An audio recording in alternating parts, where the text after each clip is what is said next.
इसके बाद अगर हम टाइप्स ऑफ एमेनोरिया की बात करें तो एमेनोरिया के दो टाइप्स होते हैं, जिसमें वो हम प्राइमरी और सेकेंडरी में डिवाइड करते हैं। प्राइमरी एमेनोरिया वो होता है जिसमें अभी तक मेंस्ट्रुअल पीरियड स्टार्ट हुए ही नहीं होते, जबकि सेकेंडरी एमेनोरिया वो कहलाता है कि जिसमें पीरियड स्टार्ट होते हैं और फिर रुक जाते हैं। इसके बाद अगर हम कॉजेज़ की बात करें तो प्राइमरी एमेनोरिया जो है ये रिलेटिवली अनकॉमन होता है, अनकॉमन एमेनोरिया है, अनकॉमन पाया जाता है। लेकिन इसके मोस्ट कॉमन कॉजेज़ फिर भी अगर हम देखें तो जेनेटिक डिसऑर्डर हैं और बर्थ डिफेक्ट्स हैं, यानी कि रिप्रोडक्टिव ऑर्गन के बर्थ के वक्त में ही कुछ डिफेक्ट्स पाए जाते हैं, तो उसकी वजह से प्राइमरी एमेनोरिया हो सकता है।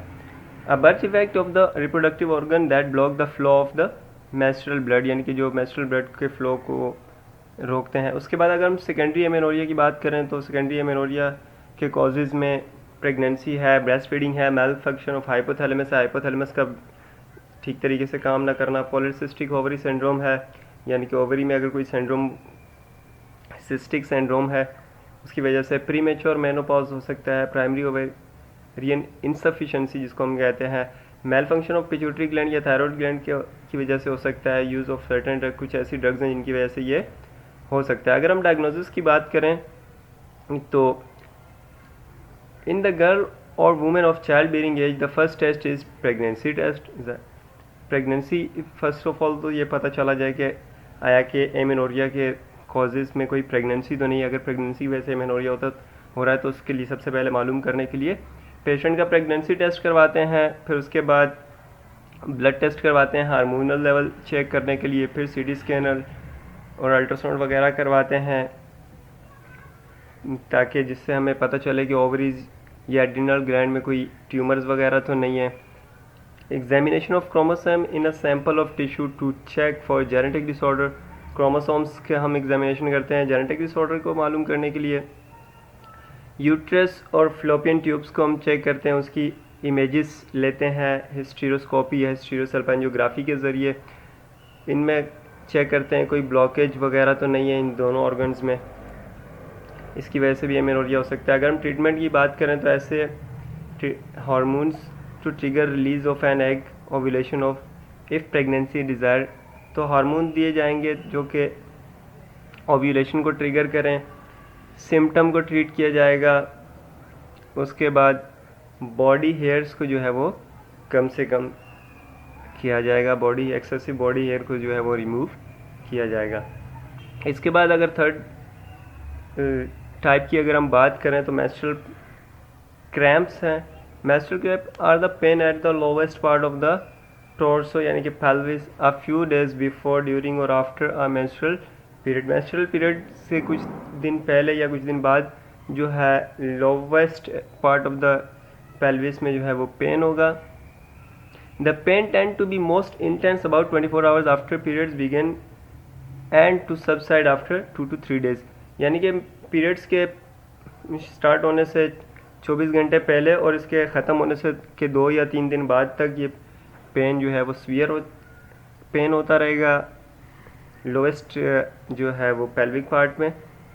अगर हम इसके कॉजेज़ की बात करें, इसके कोई आइडेंटिफाएबल कॉजेज़ तो नहीं है, लेकिन फिर भी अगर बात करें तो प्राइमरी मेंस्ट्रुअल क्रैम्प्स में have no identifiable cause called primary dysmenorrhoea.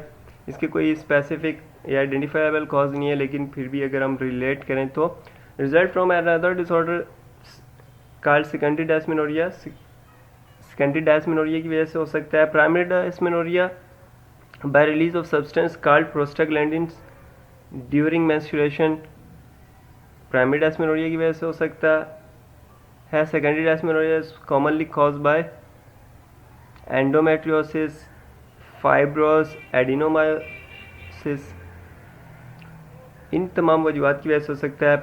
और अगर हम देखें तो बर्थ डिफेक्ट्स जो हैं उनकी वजह से हो सकता है, पेल्विक इन्फ्लेमेटरी डिजीज़ की वजह से हो सकता है, और इंट्रायूटेराइन अगर कोई डिवाइस यूज़ की जाए तो उनकी वजह से हो सकता है। डायग्नोस्टिक टेस्ट की अगर हम बात करें तो सबसे पहले प्रेगनेंसी टेस्ट कराएंगे, फिर अल्ट्रासोनोग्राफी करवा सकते हैं ताकि हमें पेल्विक को चेक किया जा सके, उसमें कोई फाइब्रॉइड्स, एंडोमेट्रियोसिस, सिस्ट वगैरह तो नहीं है ओवरीज में। If pelvic inflammatory disease is suspected, a sample of secretion is taken from the cervix, examined under a microscope, is sent to the laboratory to be tested. अगर pelvic inflammatory disease suspect की जा रही है तो cervix की secretion का जो है सैंपल लिया जाएगा और उसको लैब में भेजा जाएगा माइक्रोस्कोपिक चेक के लिए। सीटी स्कैन करवा सकते हैं, एमआरआई करवा सकते हैं, हिस्टेरोस्कोपी करा सकते हैं सर्विक्स के और यूट्रस के प्रॉब्लम्स को डिटेक्ट करने के लिए। ट्रीटमेंट की अगर बात करें, with menstrual cramps result from another disorder, that disorder is treated if possible. Menstrual cramps जो है अगर किसी दूसरे रीज़न की वजह से हो रहा है, किसी दूसरे डिसऑर्डर की वजह से हो रहा है, तो सबसे पहले उसके हम जिस डिसऑर्डर की वजह से हो रहा है, यानी कि जो रूट कॉज है इसकी, उसको हम सबसाइड करने की कोशिश करेंगे। उसके बाद जो है हम सिम्टम रिलीज़ करेंगे, यानी कि पेन कम करने की कोशिश करेंगे। Injecting the nerve with an anaesthesia, यानी कि नर्व ब्लॉक देंगे जिसकी वजह से पेन के पेशेंट का जो है वो कम से कम हो जाएगा। Destroying the nerve using a laser, electricity और अल्ट्रासाउंड, नर्व्स को जो है हम डिस्ट्रॉय कर देंगे जो कि पेन क्रिएट कर रही हैं, पेन जो है पहुंचा रही है दिमाग तक। और उसके बाद अगर फिर भी नहीं तो नर्व्स को हम जो है कट कर देंगे। प्रीमेच्योर मेनोपॉज की अगर हम बात करें, प्रीमेच्योर मेनोपॉज जो है 40 साल की उम्र से पहले परमानेंट जो है मेनोपॉज हो जाता है, मेंस्ट्रुअल पीरियड्स का परमानेंटली एंड हो जाता है। इट अकर भी ये इस वजह से हो सकता है कि जो ओवरीज हैं वो एग्स को और प्रोड्यूस नहीं कर रही और एग्स को प्रोड्यूस करने के काबिल नहीं रही और हार्मोन्स को प्रोड्यूस नहीं कर रही, यानी कि ओवरीज अपने जो काम अगर नहीं करेंगी तो प्रीमेच्योर मेनोपॉज हो सकता है। 40 साल से पहले जो है मेंसेस स्टॉप हो सकता है। प्रीमेच्योर मेनोपॉज की अगर हम बात करें, जेनेटिक एबनॉर्मेलिटीज़ हैं, ऑटोइम्यून डिसऑर्डर है, मेटाबॉलिक डिसऑर्डर्स की वजह से हो सकता है, वायरल इन्फेक्शन की वजह से हो सकता है, chemotherapy, radiotherapy, surgical removal of ovaries या यूट्रस और टोबैको यूज से हो सकता है। उसके बाद अगर हम डायग्नोस्टिक टेस्ट की बात करें तो प्रेगनेंसी टेस्ट करवा सकते हैं ताकि हमें पता चलेगा कि इसका आया कि ये प्रेग्नेंट तो नहीं हो गई वुमेन, प्रेग्नेंट होने की वजह से तो ये नहीं हो रहा premature menopause. Measurement of hormone level को मेजर करेंगे। कॉज को मालूम करने के लिए एडिशनल टेस्ट कर सकते हैं, क्रोमोसोम एनालाइज किए जा सकते हैं। ट्रीटमेंट की अगर अब बात करें तो ओरल कंट्रासेप्टिव और या हार्मोनल थेरेपी दी जा सकती है जो कि उसको ओवरीज को स्टिमुलेट कर सकते हैं